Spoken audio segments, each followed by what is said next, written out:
This is breaking news from Channel 7 Eyewitness News.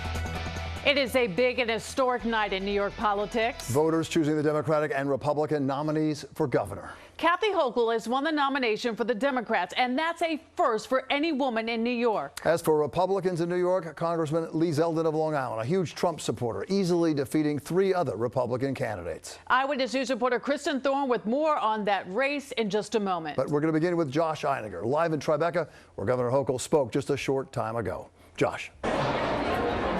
Bill Sade, Governor Hochul stood under a glass ceiling, symbolically, of course, here at this Tribeca event space. A few minutes ago, we could show you video as she came out on stage after this decisive win was called in the Democratic primary. The issues, of course, in this whole primary have been dominated by crime, but in the past week, also by the twin Supreme Court rulings about guns and abortion, issues dramatically at odds with New York Democrats, and issues Hochul addressed at length in her primary victory speech here tonight. Are we going to surrender, or are we going to fight back? I know what I'm going to do.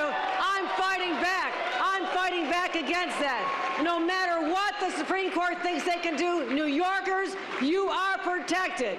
Protected from concealed weapons. Protected from concealed weapons in our subways, in our schools, and places like this. Once a little-known congresswoman from Western New York, Hochul became lieutenant governor to Andrew Cuomo, and then, of course, governor when he resigned in disgrace. Since then, 10 months ago, she's amassed a $34 million campaign war chest and enjoys, in a state where Democrats enjoy a 2-to-1 voter registration advantage. But, of course, the general election only begins tonight, and she says she is running hard. We are live in Tribeca. Josh Einiger, Channel 7 Eyewitness News. And she won decisively. Josh Einiger, thank you, from Hochul headquarters in Manhattan. Now to Eyewitness News reporter Kristin Thorne, live with Republican primary winner Lee Zeldin and his supporters on Long Island, the Nassau County hamlet of Baldwin. Kristin. In Brooklyn. Bill, Congressman Lee Zeldin is on the stage as we speak, addressing the hundreds of supporters here who are just so thrilled and excited that he has garnered this nomination, what they have all been wishing for him. And he did it by quite a large margin, getting twice the amount of votes as the second runner-up, Rudy Giuliani. I want you to take a listen to what he had to say to his supporters just a short time ago.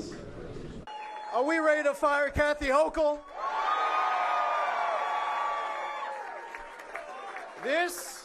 This November, in the state of New York, one-party rule will end. Kathy Hochul will get fired. We will restore balance and common sense to Albany again. A young black family in the city. And I have to tell you, that really is the sentiment here. Just a whole lot of energy and excitement, not only for Lee Zeldin in the race that he will now face against Kathy Hochul, but the Republicans as a whole, as they head into November. They really feel that this win for Zeldin is setting them up for big wins in Washington and around the state this November. You can really feel the energy in the room. Now we're live in Baldwin. I'm Kristin Thorne, Channel 7 Eyewitness News. All right, Zeldin beats Andrew Giuliani in not a very tight race. It started tight, but it didn't end. Kristin, thank you very much.